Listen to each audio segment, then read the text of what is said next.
कब्रिस्तान में शबे बारात में बड़ी तादाद में नौजवान आते हैं, इसाले सवाब के लिए आते हैं। अमीर का बेटा भी आया, गरीब का बेटा भी आया, दोनों आए। तो गरीब का बेटा, अमीर का बेटा, दोनों माँ बाप के इसाले सवाब के लिए अपने अपने अपने बाप की कब्र पर खड़े हुए। तो अमीर का बेटा कहता है, यार देखो ये कब्र सीमेंटेड है, अमीर की कब्र है, मैं अमीर का बेटा हूं, कब्र से पता चलता है कि मेरा बाप अमीर था। और ये घास फूस की कब्र है, तेरे बाप की कब्र है, तू गरीब बाप का बेटा है, कब्र से पता चलता है कि तेरा बाप गरीब था, अमीर नहीं था। तो हज़रत थानवी ने लिखा है, दुआ कीजिए अल्लाह उनकी कब्र को नूर से भर दे। उन्होंने कहा कि गरीब के बेटे ने ऐसा जवाब दिया, 100 चोट सुनार की, 1 चोट लोहार की। गरीब के बेटे ने कहा कि बात तो सही है, तुम्हारा बाप अमीर था, ये तुम्हारे बाप की कब्र है, कब्र से पता चलता है कि अमीर की कब्र है, लेकिन जब क़यामत कायम आएगी, क़यामत कायम होगी, कब्र खुलेगी, तो मेरा बाप तो जल्दी से मिट्टी झाड़ करके जन्नत में पहुंच जाए और तुम्हारा बाप पत्थर ही हटाने में लगा रहेगा। फना के बाद भी मुझको सता रहा है कोई, निशान कब्र का मेरा मिटा रहा है कोई, निशान कब्र का। ऐ खुदा मुझको थोड़ी सी जिंदगी दे दे, उदास मेरे, उदास मेरे जनाजे से जा रहा है कोई, फना के बाद भी अंधेरी रात को तारीक और सन्नाटे, कमर की कब्र पे, कमर की कब्र पे आंसू बहा रहा है कोई, कमर की कब्र पे। हम इंशाल्लाह बाजार में, हमारा जानवर कब्रिस्तान में होगा, हाथ उठा दीजिए। इंशाल्लाह बिल्कुल सही जा रहा है, खैर जगह पर आगे। मैं आपका बराबर इम्तिहान ले रहा हूं इसलिए कि मेरे पैगाम की हिफाजत हो, मेरा पैगाम ज़ाया ना हो जाए। हमारा जवान कहाँ है, कहाँ पहुंच गया है, खून के आंसू आप रोने पर मजबूर हो जाएंगे, आपके पैर के नीचे से जमीन निकल जाएगी। हमारा जवान कहाँ है? 1956 में फ्रांस ने एक रिपोर्ट जारी किया और कहा कि 1 साल में 15,000 जवान दारू पीने की वजह से मर जाते हैं। अब गौर कीजिए, दारू पीने की वजह से इंतकाल किया, ठिकाना कहाँ होगा? दूसरी बात, 1977 में अमेरिका ने रिपोर्ट जारी किया कि मेरे मुल्क में 3,87,00,000 लोग बीमार पड़े, उसमें सबसे ज्यादा बीमार दारू पीने की वजह से जवान थे। दारू की वजह से आदमी बीमार हो जाता है, दारू की वजह से बीमार होकर के आदमी मर जाता है। और एक लाइन में आपको शराब की बुराई आपकी आंखों के सामने रखने के लिए जा रहा हूं, सिर्फ पट्टी हटाऊंगा। आप अक्लमंद आदमी हैं, समझदार आदमी, इंशाल्लाह आज के बाद ठोकर नहीं खाएंगे। मरने का वक्त है, मुंह पर कलमा नहीं आ रहा, जबान पर कलमा नहीं आ रहा। उस्ताद आगे का बेटा क्या गुनाह किया है याद करो, का हुजूर कोई गुनाह याद नहीं आ रहा है। एक गुनाह था, साल में एक बार डॉक्टर के कहने की वजह से दारू पी लेता था। अगर दारू नहीं पियोगे इलाज नहीं होगा। उसी की नहुसत है कि लाख कोशिश कर रहा हूं, मरने का वक्त है, जबान पर कलमा जारी नहीं हो रहा है। और दूसरी हालत दिखाने के लिए जा रहा हूं, जवान हमारा कहां है। 1967 में स्वीडन दुनिया का सबसे खुशहाल मुल्क है। अगर वहां 20 साल भी बैठ करके कोई खाए तो भी पैसा खत्म नहीं होगा। दुनिया का सबसे मालदार मुल्क, और उसमें होता क्या है, उस मुल्क में सबसे ज्यादा खुदकुशी जवान करते हैं। अमेरिका दुनिया का सबसे ज़्यादा खुशहाल मुल्क है। हर 2 मिनट में 2 जवान खुदकुशी करते हैं, हर घंटे में एक की खुदकुशी मुकम्मल हो जाती है, एक को बचा लिया जाता है। ये खुदकुशी हो क्यों रही है? जुआ खेलने की वजह से, और लड़की हारने की वजह से, मोहब्बत हारने की वजह से, इश्क और मोहब्बत हारने की वजह से। एक जवान का रिकॉर्ड था, 19 घंटा जुआ खेलता रहा, 19 घंटा, 75 लाख रुपए हार गया। अब उसकी आंख के सामने अंधेरा आ गया, पैर उठ ही नहीं रहा है। मारे शौक के रिवाल्वर निकाली, सर पर गोली ठोक दी, न इधर का रहा न उधर का रहा। मैं हाथ जोड़ करके अपने जवानों से कहता हूं कि अगर तरक्की करना है तो 1 साल जुआ छोड़ करके दिखाइए, 10 साल के बराबर तरक्की। तीसरी बात बताने के लिए जा रहा हूं, बहुत ध्यान से सुनिएगा। 2018 की रिपोर्ट है हिंदुस्तान की कि 21% बच्चे नेट मोबाइल चलाते हैं। दादा को चलाने के लिए आता ही नहीं, पोता 1 नंबर का मास्टर है, बाप ड्राइवर, बेटा खलासी, गाड़ी का नंबर 786। 21% बच्चे नेट मोबाइल चलाते हैं। पढ़ते कितना है, मोबाइल कितना देखते हैं, आपको रोना पड़ जाएगा। फी हफ्ता 16 घंटा स्कूल मदरसे में तालीम हासिल करते हैं, और मोबाइल कितना चलाते हैं? 22 घंटे। मेडिकल साइंस रिपोर्ट कह रही है जो बच्चे 1 घंटे से ज्यादा नेट मोबाइल चलाते हैं उनका दिमाग अलग कमजोर होता है और दिल की अलग उसको बीमारी लगती है। बताइए, बच्चे को अगर आपने मोबाइल से नहीं बचाया तो आपका मुस्तकबिल भी तबाह हो जाएगा। एक बात सुनिए गौर से, 1996 में मोहम्मद यूनुस नाम का आदमी अपनी बेटी ही की आबरू लूट लिया, अपनी बेटी ही से जिना कर लिया। तो उसकी बीवी आई इंटरव्यू देने के लिए, उससे पूछा कि तुम्हारा शौहर तुम्हारी सगी बेटी की आबरू लूट लिया, अपनी बेटी की आबरू लूट लिया, कैसे? का फिल्म देखता था, गंदी फिल्म देखता था, सर पर शैतान सवार हुआ, अपनी बेटी ही के आबरू पर हाथ डाल। तीसरा नमूना दिखाने के लिए जा रहा हूं, हमारा जवान क्यों बर्बाद है? इल्म में पीछे, हुनर में पीछे। अक़वाम मुत्तहिदा की रिपोर्ट है 1984 की कि पूरी दुनिया में 150 करोड़ लोग जाहिल हैं, और सबसे ज्यादा किस मुल्क में जाहिल हैं? कौन लोग जाहिल हैं? तो सबसे ज्यादा हिंदुस्तान में लोग जाहिल हैं। और हिंदुस्तान में कौन लोग ज्यादा जाहिल हैं? मुसलमान। 62% मर्द जाहिल हैं, 72% औरत जाहिल। इसलिए मुसलमान पीछे। अभी हजरत मुफ्ती साहब सर सैयद अहमद खान साहब रहमतुल्लाह अलैह के हवाले से सुना रहे थे। 3 लड़के अलीगढ़ में दाखिला लेने के लिए जा रहे थे, लेकिन टिकट नहीं था, ट्रेन में सफ़र कर रहे थे।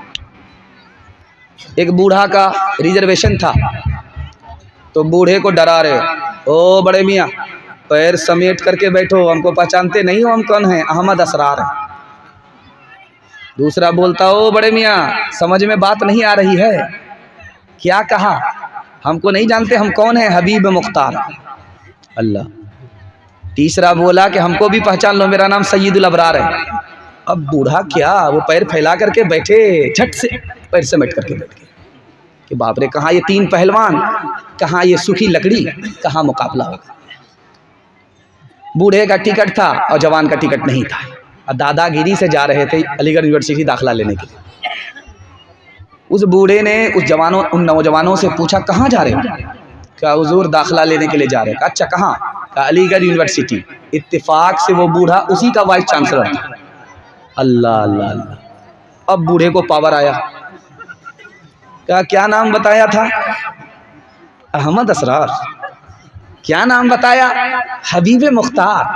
क्या नाम बताया? सैयदुल अबरार। अरे मेरा नाम भी तो पूछो कि मैं कौन हूँ। अब इन लोगों के कान खड़े हुए, सूखी लकड़ी में कहाँ से जान पैदा होगी। कहा कि चाचा आप बता दीजिए आपका नाम क्या है? कहा मैं परवरदिगार हूँ। यूनिवर्सिटी पहुँचो, बाप से भेंट हो जाए। वो बातें जिनसे कौमें हो रही है नामवर सीखो, उठो तहजीब सीखो, सनअतें सीखो, हुनर सीखो, बढ़ाओ तजर्बे अतराफ दुनिया में सफर सीखो, हवा से खुशक तर सीखो, उलूमे बहरोबर सीखो। खुदा के वास्ते ऐ नौजवानों होश में आओ, दिलों में अपनी गैरत को जगा दो, जोश में आओ, दिलों में अपनी गैरत को जगा दो, जोश में आओ। खिलाने पिलाने में आगे रहेंगे मगर पढ़ाने लिखाने में पीछे हाथ उठाइए इंशाअल्लाह। है दो चार हमारी तरफ हाथ उठा रहे हैं, हम इधर के पागल हैं, वो उधर के पागल, पागलों का इस्तेमा है, ये मोहब्बत में पागल है। अल्लाह हमारे सुनाने को आपके सुनने को बेहद कबूल फरमाए। बेटा नाफरमान कैसे होता है, जिम्मेदार कौन होता है, ये बहुत खूबसूरत मुताला है, ये पूरे जलसे का खुलासा। इसकी हिफाजत करके चले जाइए। ये बिल्कुल आखिरी पैगाम है मर्दों के हवाले से, उसके बाद औरतों के हवाले से पैगाम आ रहा है। आप लोग सुनने के लिए तैयार है? दोनों हाथ उठा दीजिए इंशाअल्लाह। बीवी से पूछ करके माँ बाप को खर्चा देंगे, हाथ उठाइए इंशाअल्लाह। जरा ध्यान रखिएगा। बाप से पूछा गया तुम्हारा बेटा कैसा है, कहा सब तो ठीक ठाक है, थोड़ा सा बेदीन है, थोड़ा सा बेदीन, सब कुछ बराबर है लेकिन थोड़ा सा बेदीन है। तो मतलब साफ हुआ कि थोड़ा सा बेदीन है तो माँ बाप के लिए परेशानी की कोई बात नहीं है। तो उसका जवाब दिया गया कि थोड़ा सा बेदीन हो गया तो थोड़ी सी जान निकलने के बाद क्या रहा, थोड़ी सी जान निकल जाए तो आदमी ख़त्म, थोड़ा सा बेदीन हो गया, ईमान निकल गया तो अब क्या रहा। देखेंगे आप, बाप कह रहा बेटा नमाज पढ़ो, माँ कहती है क्या, अरे क्या इसके पीछे पड़े हुए, जब बड़ा होगा खुद पढ़ेगा नमाज। बहुत बड़ा नुकसान है, बहुत बड़ी नाफरमानी है। बड़ा हो जाएगा खुद नमाज पढ़ेगा, कभी नहीं नमाज पढ़ेगा। बचपन में जब तक आदत नहीं होगी जवानी में नमाज नहीं पढ़ेगा। दूसरी बात, रमज़ान का महीना है, तरबूज खा रहा है मुसलमान का बच्चा। पूछा गया बेटा क्यों तरबूज खा रहे हो, रोज़ा क्यों नहीं रखते, क्या मुझको जनवरी फरवरी मालूम है, रमज़ान शाबान मालूम नहीं। दादा आए नमाज पढ़ने के लिए, पोता दरवाजे ही पर खड़ा रह गया। इमाम साहब जब निकले तो देखा कि पोता बाहर, दादा अंदर। तो उस बच्चे को बुला करके इमाम साहब ने कहा कि बेटा दादा तुम्हारे नमाजी, तुम नमाज क्यों नहीं पढ़ते हो। कहा किसके लिए नमाज पढ़ूं, मुझको खुदा के बारे ही में शक है, तो किसके लिए नमाज पढ़ूं। तो इमाम साहब ने कहा कि दादा जान आप अपने पोते के ईमान की फिक्र कीजिए, इसके पास तो ईमान ही नहीं। बेटा इंतकाल कर रहा है, जान आ रही है जा रही है, आ रही है जा रही है, बाप बेतहाशा रो रहा है। तो बेटे ने आंख खोल करके बाप को देखा, कहा अब्बा हुजूर मरता तो मैं हूँ, आप क्यों ज़्यादा रो रहे हो। कहा बेटा मैंने तुम्हें लंदन भेजा था पढ़ने के लिए, पीएचडी कराने के लिए मैंने तुम्हें लंदन भेजा, दुनिया जहान का मैंने पैसा तुम्हारे पीछे खर्च किया, तुम्हारी मौत पर कम अपने पैसे की बर्बादी पर ज़्यादा रो रहा हूँ। तो बेटे ने कहा अब्बा अभी क्या रोते हो, जब क़यामत में मुझको जहन्नम की तरफ जाता हुआ देखोगे उस वक्त रोगे। तुमने मुझे दुनिया की तालीम तो दिलाई, कुरान की तालीम से तुमने महरूम रखा। बाप का जनाजा रखा हुआ है, बेटा खामोशी नहीं हो रहा, बेतहाशा रो रहा। इमाम साहब ने कहा बेटा 5 मिनट के लिए सब्र कर लो, 5 मिनट के लिए नमाज जनाजा पढ़ाने दो, उसके बाद रोना। तो बच्चा कहता है कि इमाम साहब आप पूछिए तो सही मैं क्यों इतना ज़्यादा रो रहा हूँ। मैं बाप के जनाजे पर नहीं रो रहा हूँ, बल्कि इस पर रो रहा हूँ कि मेरे बाप का जनाजा सामने रखा हुआ है। अब मैं दुनियावी तालीम हासिल किया, पीएचडी किया, लेकिन मुझको दीन की तालीम मेरे बाप ने इतनी भी नहीं दिलाई कि मैं बाप का जनाजा पढ़ा सकूँ, इसलिए। साहिल आया हज़रत इमाम हुसैन के पास, दुआ कीजिए पूरी मिल्लत की तरफ से अल्लाह उनको जज़ाए खैर अता फरमाए। साहिल से कहा कि देखो मेरा सवाल है, उस सवाल का जवाब दोगे पूरी थैली मिलेगी, जवाब नहीं दोगे थोड़ी मिलेगी। का सवाल कीजिए, मैं जवाब देने के लिए तैयार। का इंसान खूबसूरत कैसे होता है? का दो चीज़ों से, माल है, हुनर है, खूबसूरत हो जाएगा। इल्म है, खूबसूरत हो जाएगा। शाबाश, पूरी थैली लेकर के चले जाओ। आप देखेंगे कि जिसकी माँ गोरी होती है उसका बच्चा काला होता है तो माँ उसको साबुन ज़्यादा लगाती है, किसी तरह ये कालिया गोरा हो जाए, लेकिन वो कालिया काला ही रहता है, साबुन काला हो जाता है, वो गोरा नहीं होता। माँ है वो ये समझ रही है कि मेरा बेटा साबुन से गोरा हो जाएगा, लेकिन माँ की मोहब्बत है, उस काले बेटे को भी वो चांद समझती है। निहायत बदसूरत बेटा है, बिल्कुल नाटा है, मोटे मोटे होठ हैं, फटी फटी नाक है, कोई देखने के लिए तैयार नहीं, इतना बदसूरत है। लेकिन माँ उसको गले लगा करके क्या कह रही है, बेटा मैं तो तुमसे मोहब्बत करती हूँ कि माँ हूँ, दुनिया तुमसे मोहब्बत करेगी, एक काम करो, तुम्हारे जूते को पैर पर रखेगी, तुमको धरती पर बिठाएगी। कहा कि अम्मा ऐसा हो सकता है, दुनिया वाले मुझसे इतनी मोहब्बत करेंगे? हाँ बेटा, रात दिन एक करके इल्म हासिल कर लो, अगर इल्म तुम्हारे पास आ गया लोग तुम्हें सर पर बिठाएंगे, तुम जिल्लत में हो अल्लाह इज्जत की चोटी पर पहुंचा देगा, तुम्हारे अंदर ऐब है अल्लाह तुम्हारे ऐब को हुनर में तब्दील फरमा देगा।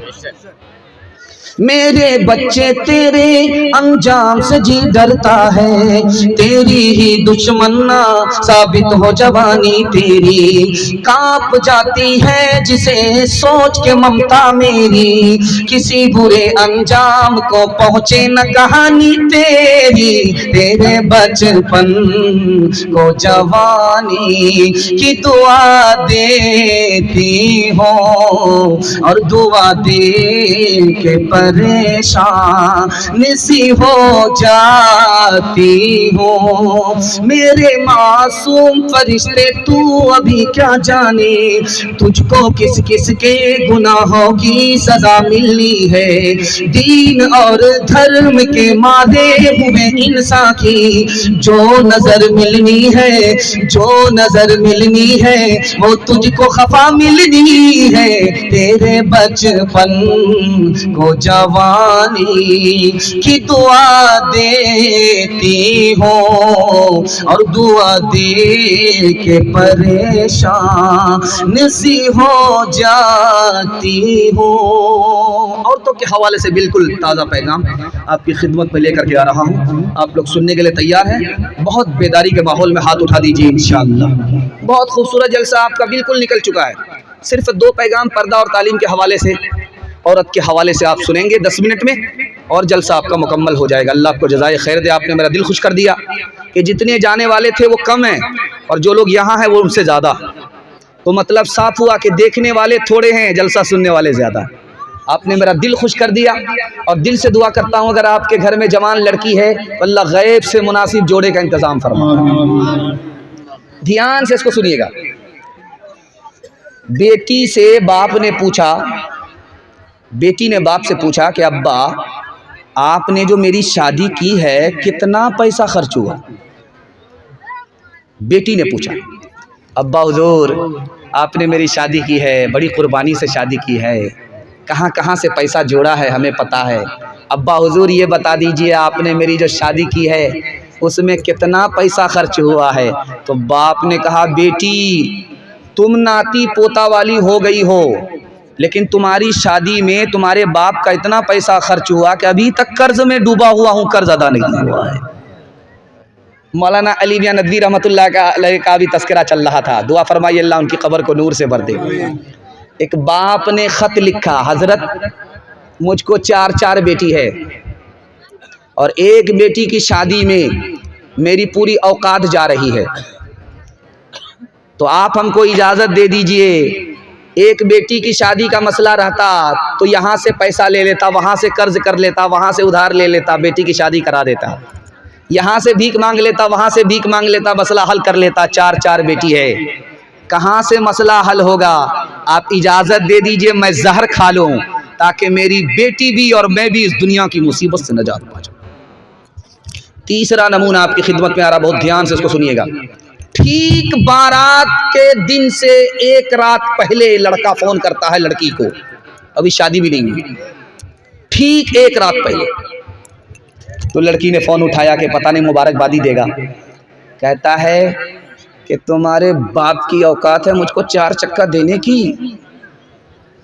तो लड़की उससे ज्यादा समझदार थी, कहा कि मुफ्त खोर हलवाई की दुकान नाना जी का फातिहा, मेरे बाप की तो औकात हवाई जहाज देने की है, लेकिन तुम्हारे बाप को एयरपोर्ट बनाने की औकात है। एक बात देखिएगा आप गौर से, कुत्ता जब गुजरेगा बस्ती से तो जमीन को सूंघता, किसी को आंख दिखाता है, किसी के आगे दुम हिलाता है। मैं ये राज आपको बता रहा हूं, कुत्ता आखिर जमीन को क्यों सूंघता है, आंख किसको दिखाता है, दुम किसको हिलाता है। कुत्ता जब जमीन से गुजरता है, जमीन को सूंघता है, तो पता करता कहाँ मेरी रोजी है। और जिस लड़का का बहनोई रिश्ता ढूंढ रहा है वो जेब को टटोलता है, किस जेब में ज्यादा पैसा है। देखिए वो अभागा और कुत्ता दोनों बराबर। और देखते जाइए, आप देखने के लिए जा रहा हूं, इंसान जब लालच में पड़ता है तो वो इंसान नहीं रह जाता, जानवर की सप में चला जाता है। दिखाने के लिए जा रहा हूं। अब उसको कोई गरीब का घर मिलता है तो उसको आंख दिखाता नहीं, अभी बच्चे की उम्र नहीं है। अगर किसी अमीर का घर मिल गया तो उसके आगे दुम हिला रहा है, अरे जो कल करना वो आज कर लीजिए, हम तो अभी तैयार हैं। देखते जाइए। और आपको जो फरियाद सुनाने के लिए जा रहा हूं, आप खून के आंसू रोने पर मजबूर हो जाएंगे। बाहर का आदमी बिहार में आता है, 60 साल उसकी उम्र है, 16 साल की लड़की से उसका निकाह हो रहा है। जानते हैं क्यों? कि इस समाज ने निकाह को तिजारत बनाया।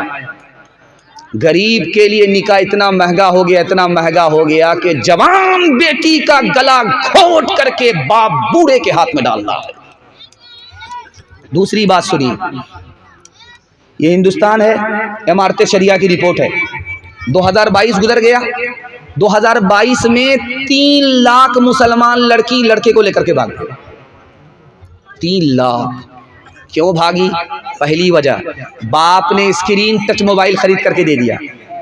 बेटी किससे बात कर रही है, कहाँ से आ रही है, कहाँ जा रही है, माँ बाप को कोई मतलब नहीं। सुने घर में बकरी सवासी, लड़की भाग। आंख बंद करके अपनी बेटी का दाखिला उस स्कूल में कर दिया जिसमें लड़के भी पढ़ाई कर रहे हैं। इश्क और मोहब्बत के चक्कर में लड़की भाग गई। तीसरी वजह सुनाने के लिए जा रहा हूं, आप खून के आंसू रोएंगे कि मुसलमानों ने तिजारत बना दिया निकाह को। गरीब लड़की के लिए एक रास्ता रह गया कि वो लड़के ही को लेकर के भाग करके अपना जोड़ा तलाश कर रही है। ईमान अलग गया, आबरू अलग गई। जहां ये जिम्मेदार लड़की है, ये समाज भी कसूरवार है, ये माँ बाप भी गुनहगार। और आपको सुनकर के हैरत होगी, इस हिंदुस्तान में एक साल में 10 लाख लड़की को मारा जाता है, जान से मारा जाता है। और ये मारने वाले कोई और नहीं होते, माँ बाप होते। कैसे? आप सुनकर के हैरत होगी। अल्ट्रासाउंड मशीन ने बता दिया कि पेट में लड़की है, जल्ले तू जलाल तू, इस बला को टाल। 10 लाख लड़की खत्म। और जानते हैं इस हिंदुस्तान में बेटा आ रहा है, आने दो, बरकत आ रही। 10-10 बेटे पैदा करने वाली माँ घबराती नहीं, बरकत आ रही। बाप भी खुश है, बम बम है, जिलेबी बांट रहा है। जहां 2 बेटी, उसके बाद तीसरी का नंबर, तो माँ से ज्यादा बाप परेशान नजर आ रहा, मुंह छुपा रहा, बता भी नहीं रहा कि मेरे घर में क्या पैदा होगा। लगता है कि इस साल माँ ने पैदा किया, अगले साल यही बाप पैदा कर दिया। बात क्या है? नीयत में खोट है। बेटा आएगा, मालदार हो जाएंगे, पैसा कमाएंगे। बेटी आएगी, गरीब हो जाएंगे, पैसा देना पड़ेगा। और जानते हैं नसबंदी करा दिया बीवी का, ऑपरेशन करा दिया। मेडिकल साइंस कहती है कि जो औरत ऑपरेशन कराती है, नसबंदी कराती है, 37% मर जाती है, उसको कैंसर लग जाता है। अल्लाह की खेती के साथ छेड़छाड़ करोगे, खुदा छोड़ेगा नहीं। और जो बाकी रहती है जिंदा, 67% औरत दवा पर जिंदा रहती है। हमने क्यों बेटी को मारने के लिए बीवी का ऑपरेशन करा दिया। और आखिरी मिसाल है, पैगाम को ख़त्म करने के लिए जा रहा हूँ। आदमी कंजर क्यों होता है, मक्खी चूस कंजूस क्यों होता है, ये राज आपको बता रहा हूँ। हराम क्यों कमाता है, और जहन्नम में क्यों जाता है। यार राज आपको बता रहा, सुनने के लिए तैयार है तो हाथ उठा दीजिए इंशाअल्लाह। कभी मुतालबा करके शादी नहीं करेंगे, हाथ उठाइए इंशाअल्लाह। मिलेगा तो छोड़ेंगे भी नहीं, हाथ उठाइए इंशाअल्लाह। ध्यान से सुनिए, स्टेज वाले भी खता कर रहे हैं। खैर माशाअल्लाह, चैनल तो पूरा शूट कर रहा है।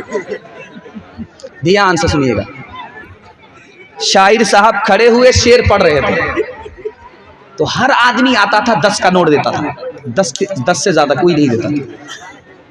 अब ये मारे गुस्से के जल भुन करके कबाब होगी। ये किस कदर कंजड़ बस्ती है रामपुर कि जो भी आता है 10 ही रुपये दे रहा है, 10 रुपये से ज़्यादा नहीं दे रहा। एक बूढ़ा खड़ा हो गया 100 रुपया लेकर के, शायर बड़ा खुश हुआ, वाह हाजी साहब क्या कमाल कर दिया आपने, पूरी गांव की आबरू रख लिया। अब ये शेर पढ़ने लगा, हाजी साहब खड़े, तो ये शायर कहता है कि हाजी साहब पैसा तो रख दिया, आप फिर क्यों खड़े, बैठ जाइए। 90 रुपया वापिस करो, इसके लिए खड़े। मैं जैसे बैठा हुआ हूँ आपके सामने, इसी तरह एक आदमी राजा था, फूटी कौड़ी किसी को नहीं देता था, लेकिन दूसरे के मुंह से अपनी तारीफ सुनता था। कहते कहते अपनी ज़बान से निकल गया कि मेरी हथेली में बाल नहीं है, जो इसका जवाब देगा उसको इनाम मिलेगा। एक आदमी बीच से खड़ा हुआ मक्खन मारने के लिए, हुजूर आपकी हथेली में इसलिए बाल नहीं है कि आपका देते देते घिस गया। अल्लाह अल्लाह अल्लाह, फूटी कौड़ी किसी को नहीं देता था। समझ में आ गया कि ये चम्मच ही नहीं है, बहुत बड़ा चमचा है। वो बोला कि ठीक है मेरी हथेली में बाल नहीं है, देते देते घिस गया, तुम्हारी हथेली में? कहा हुजूर इसका भी जवाब मेरे पास है, आपका देते देते घिस गया, मेरा लेते लेते घिस गया। क्या अल्लाह अल्लाह, कि ये देखिए कितने अंधेरे में हमको रखे हुआ है। अच्छा ये रामपुर वाले जो इतनी बड़ी तादाद में हैं, इनकी हथेली में भी तो बाल नहीं है। कहा हुजूर इसका भी जवाब मेरे पास है, आपका देते देते घिस गया, मेरा लेते लेते घिस गया। इन लोगों को कुछ मिलता ही नहीं, अफसोस के मारे इन लोगों का हाथ मलते मलते घिस गया। और राज सुनिए, एक लाइन में आ रहा है, आदमी की जेब में हाथ गया, अब वो पैसा निकालने ही वाला था, लेकिन पैसा निकाल नहीं रहा, कंजूसी कर रहा है, मस्जिद में नहीं दे रहा, मदरसे में नहीं दे रहा। जानते कौन आदमी है ये? बीवी बाल बच्चे की मोहब्बत ने इसको बखील बनाया। जैसे ही हाथ पैसे में गया, बीवी का चेहरा सामने आ गया, पैसा बाहर नहीं निकला, बच्चे का चेहरा सामने आ गया, पैसा बाहर नहीं निकला। आदमी बखील और कंजर कंजूस है बीवी बाल बच्चे की मोहब्बत में। और जानते में हराम क्यों कमा रहा है? ये आपको सुनिए, अल्लाह आपके इल्म में इजाफा फरमाए, मेरे मुताला को ताज़ा फरमाए। हराम क्यों कमाता है? बीवी ताना मार रही है, लोग कहाँ से कहाँ पहुँच गए, आप वहीं के वहीं हैं। बीवी ने इधर ताना मारा और इधर इधर शौहर ने कमाना शुरू किया, आंख बंद करके लूट करके ला रहा, कूट करके खा रहा। और अब मैं आपको राज बता रहा हूँ, इस आदमी का अंजाम क्या होगा। हदीस में है ये जहन्नम में जाएगा। नेकी तो करके आया था, बीवी ने बर्बाद कर दिया। नेकी तो करके आया था, लेकिन बाल बच्चे ने बर्बाद कर दिया। दूसरे की दुनिया बनाई, अपनी आखिरत बर्बाद की। और इतना बड़ा बेवकूफ़ कि दूसरे की दुनिया बना करके खुद जहन्नम में जा रहा है। आप देखेंगे इसका तजर्बा। ठीक शादी के मौके से, शादी के वक्त में बेटा खामोश रहता, कुछ नहीं बोलता है, जो बोलेंगे अब्बा बोले। बाप को वकील बना रहा, और बाप वकालत करता, क्या कहता, हम तो हाजी साहब हैं, नमाजी साहब, हमको क्या अल्लाह ने कमी दे रखी है, सब कुछ दे रखा है, लेकिन अगर आप 4 चक्का दे दीजिएगा तो क्या फ़र्क पड़ेगा, आप ही की बेटी आएगी और जाएगी। हमको सामान नहीं चाहिए, राजा पलंग दे दीजिए, उस पर आराम आप ही की बेटी करेगी, आप ही का दामाद करेगा। हमको भैंस वैंस नहीं चाहिए, अल्लाह ने क्या कमी दे रखी है, बच्चे वाली भैंस दे दीजिएगा, उसका दूध आप ही की बेटी पिएगी। कितना बड़ा भूमियार है, कितना बड़ा सियाना, काम भी निकालना, बदनाम भी नहीं होना चाह रहा। एक भूमियार दुनिया को ठक करके जा रहा था, तो कहा कि जब मैं मर जाऊंगा तो लोग कर्जा लेने के लिए तुम्हारे पास आएंगे। जब लोग कर्जा लेने के लिए तुम्हारे पास आएंगे, तुम रोगे तो तुमसे पूछेंगे तुम मरने वाले का बेटा हो, तो कहना मैं बेटा नहीं हूं, मेरा यार जा रहा है इसलिए रो रहा हूं। तब तो बच जाओगे। बाप का घोटाला बाप के साथ चला जाएगा, तुमको देना नहीं पड़ेगा। दूसरे बेटा से कहा कि तुम ये मत बताना कर्जा वाले से कि मैं बेटा हूं, ये कहना मेरा दिलदार जा रहा है। एक मुसलमान खड़ा था, वो हाथ उठा करके कहता मेरे खुदा भुवियार जा रहा है, कहीं तुमको भी न धोखे में रखे। इंसाफ से बताइए, दिल पर हाथ रख करके मैं आपसे सवाल करता हूँ, ये जो पलंग मिला किसको मिला? बेटी दामाद को। ये जो भैंस मिली किसको? बेटी दामाद को। ये जो गाड़ी मिली बेटी दामाद को, इस बॉनर बाप को क्या मिला? नाना की हुंडी। ये दूसरे की दुनिया बना रहा है, अपनी आखिरत बर्बाद कर रहा है। ओ दुनिया वालों छोड़ दो आदत जहेज की, अच्छी नहीं ये रीत रिवायत जहेज की। ओ दुनिया वालों छोड़ दो आदत जहेज की, अच्छी नहीं ये रीत रिवायत जहेज की। ओ दुनिया वालों छोड़ दो आदत जहेज की, अच्छी नहीं ये रीत रिवायत जहेज की। सबसे बड़ा जहेज है ऐ दोस्तों दुल्हन, फिर इसके बाद कुछ नहीं कीमत जहेज की। इंशाअल्लाह फ्री में सुन्नत के मुताबिक अपने बेटे का निकाह करेंगे। हाथ उठाइए इंशाअल्लाह।